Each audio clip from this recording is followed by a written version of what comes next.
Bonjour et merci d'être à l'écoute de The Sound of Elsa's Bands, le podcast qui vous fait découvrir des auteurs, compositeurs, interprètes des groupes de rock, pop, metal, folk, jazz, électro et tous ceux que l'on ne peut pas mettre dans une case. Ils vous racontent leurs histoires, leurs projets, leurs actualités, leurs anecdotes et vous donneront rendez-vous dans les endroits où vous pourrez les voir et les écouter. The Sound of Elsa's Bands, c'est l'actu des musiciens en Alsace.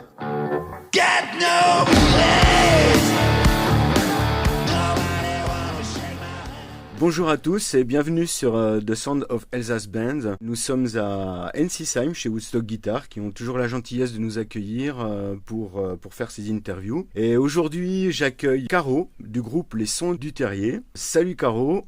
Salut Philippe, merci de m'accueillir. Mais je t'en prie, c'est toujours un plaisir d'interviewer ces groupes locaux qui font partie de la scène locale. Et aujourd'hui, donc, on va parler donc, du Son des Terriers. Donc le nom, le Son des Terriers, d'où ça vient ? Alors, ça vient à l'origine de notre premier local qui était à Cernay, chez Jérôme, notre ami. Qui s'appelait Le Terrier. Donc, quand on a commencé à faire du son dans son terrier, on s'est dit, les sons du terrier, c'est pas mal. Et en plus, comme le style des textes rejoignait un peu les contes, le fantastique, notre premier clip, qui est un petit peu un mélange du Chaperon Rouge et de Alice au Pays des Merveilles, ça correspondait bien au style. Le groupe, est-ce que tu peux nous présenter ? Oui, alors donc le groupe a été créé en 2013, à l'origine par trois musiciens, donc on était autodidactes totalement, Jérôme, Kevin et moi. On a fait longtemps de la musique ensemble et puis le groupe a un peu changé en 2019, il y a eu un nouveau line-up qui est le même depuis 2019 avec l'arrivée d'Olivier, guitariste soliste, et Yannick à la batterie. Et depuis ce temps-là, on a un petit peu viré post-rock, rock progressif, instrumental surtout. Et voilà, depuis on compose dans ce sens-là. Et ça tourne bien. Ok. Le style, donc les influences du groupe. Au niveau des influences, on est assez diversifié. Ça passe par le classique, le métal, aussi le jazz. Voilà, pour les groupes, c'est surtout Archive, Massive Attack, Ezekiel, Porcupine Tree, le Proust, voilà. C'est donc très divers. Alors, dans chaque compo, on a parfois un peu plus de métal, parfois un peu plus de mélodique. Donc voilà, c'est assez divers et on essaye d'être assez différent à chaque compo. Des albums, vous avez déjà... Alors, on prépare enfin notre premier EP qu'on aimerait bien sortir cette année. Donc, normalement, ça devrait se faire avec le Brit Studio à Célestat. On a contacté Pat déjà qui aime bien ce qu'on fait aussi. Donc, normalement, on devrait pouvoir sortir un EP 5 titres pour la fin d'année qu'on aimerait enregistrer à l'automne. On va tout de suite écouter un morceau qui s'appelle Abyss.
travaillez comment les Sons du Terrier? Vous avez donc une salle de répétition, j'imagine.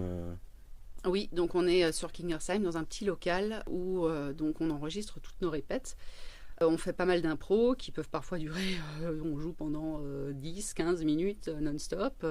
Après on réécoute, on prend ce qu'on aime, on essaye de revoir s'il y a quelqu'un qui aime bien cette partie, voilà, on essaie de retravailler ça d'une certaine façon.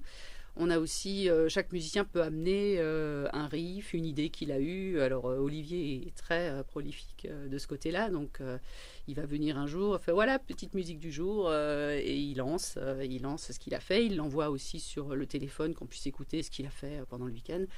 Et puis si ça plaît, on se met à le travailler, et puis ça donne la compo. Donc les Sons du Terrier, que des compos. Oui.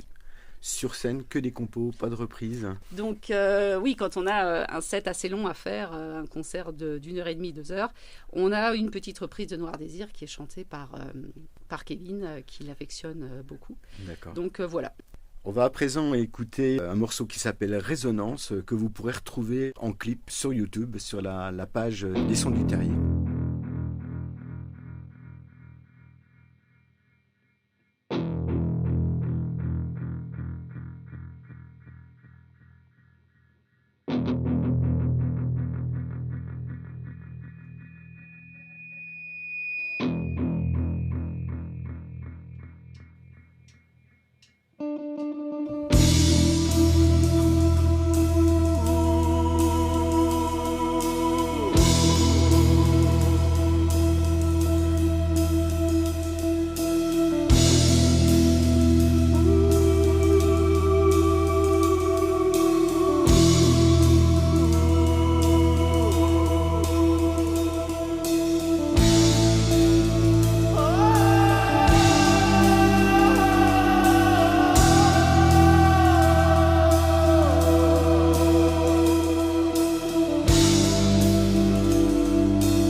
Sons du Terrier, c'est pas seulement de la scène, mais c'est aussi de l'image. J'ai vu quelques clips qui sont sur YouTube. Oui, oui, donc effectivement, les clips, c'est moi qui m'en occupe parce que j'ai toujours été passionnée de vidéo. J'en ai fait depuis toute jeune déjà. Je faisais des courts-métrages avant de commencer dans le groupe. Et puis après, quand le groupe est arrivé, j'ai adoré poser des images sur la musique. Donc j'ai emmené ma fille en forêt à 4 ans et je l'ai fait tourner un petit chaperon rouge dans la forêt. Après, il y a eu Mescaline, après Hate, chaque fois, comme c'était de l'instrumental, moi j'aime bien poser des images, imaginer des choses.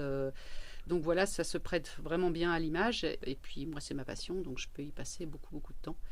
Je filme en général tout moi-même. Après, j'ai eu l'aide aussi de mon ami Michel, qui est photographe et très doué, qui m'a aidé aussi à filmer certains clips. Puis le résultat est vraiment bien, donc...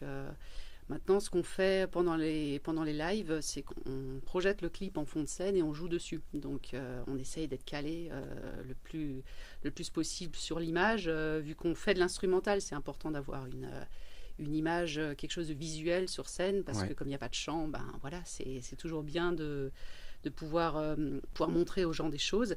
Et d'ailleurs, pour le concert du Triangle, c'est ce qu'on fera. Il y aura 4 clips qui seront diffusés pendant le live et on va essayer d'être bien dessus, histoire de rendre ça le plus beau possible. Une transition, donc en fait, qui va permettre de parler de vos projets de scéniques futurs. Donc là, vous allez jouer à quel endroit ? Alors, donc on devait jouer au Triangle, donc faire la première partie du groupe Backfed. Ça devait à l'origine se faire en octobre, mais avec les orages, il y a eu un gros problème au Triangle et la salle n'est plus disponible. Du coup, le concert a dû être reporté. Et là, on jouera dans l'auditorium du Triangle, qui reste une très belle salle, mais de 150 places seulement, et places assises, donc plus intimistes. C'est pour ça qu'on communique bien pour que les gens puissent encore acheter leurs billets, parce qu'il n'y a pas beaucoup de places disponibles. Mais on prépare ça déjà depuis un bon moment, on travaille bien notre set. Donc nous, on jouera 45 minutes. Et puis je pense que ça va être super, oui, avec Culturock qui va nous faire quelque chose de magnifique au niveau visuel, je pense, lumière, projection, etc. Donc on a hâte. Ok, super. Combien de morceaux alors Alors, 7 morceaux. 7 morceaux, comme ils sont assez longs, il y a des morceaux de 7 minutes, donc ça remplit vite. 7 morceaux, 4 clips, voilà. Est-ce qu'il y a d'autres dates de prévues ? La semaine prochaine, normalement, on devrait être à Colmar le dimanche, le 7, pour la fête du printemps. Bon, avec le temps qu'il fait, ça reste en attente. Mais on devrait être donc au centre-ville tous les week-ends de Pâques. Là, il y a Colmar qui organise des concerts.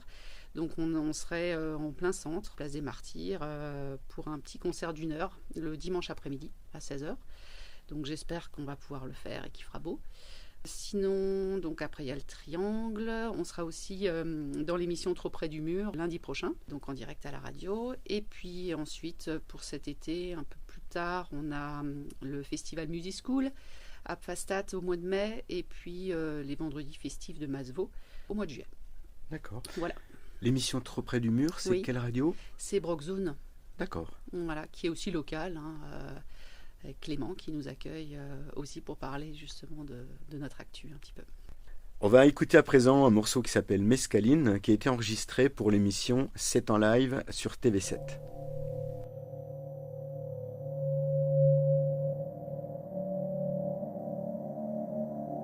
Yeah!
Caro, tu as peut-être des personnes à remercier dans cette interview?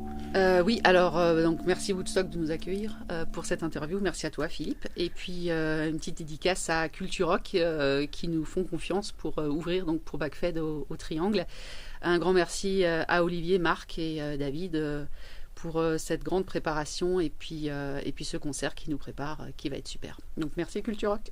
Mais écoute Caro, on va conclure là-dessus. Je te remercie infiniment d'avoir accepté cette interview. Caro, donc, qui est bassiste du groupe Les Sons des Terriers, donc qu'on pourra retrouver le 13 avril. Le 13 avril. Au Triangle. Au Triangle. Il faut venir, ça va être super. Très bien. Bah écoutez, on note cette date. Et donc, à très bientôt les amis, pour une prochaine interview sur The Sound of Elsa's Band.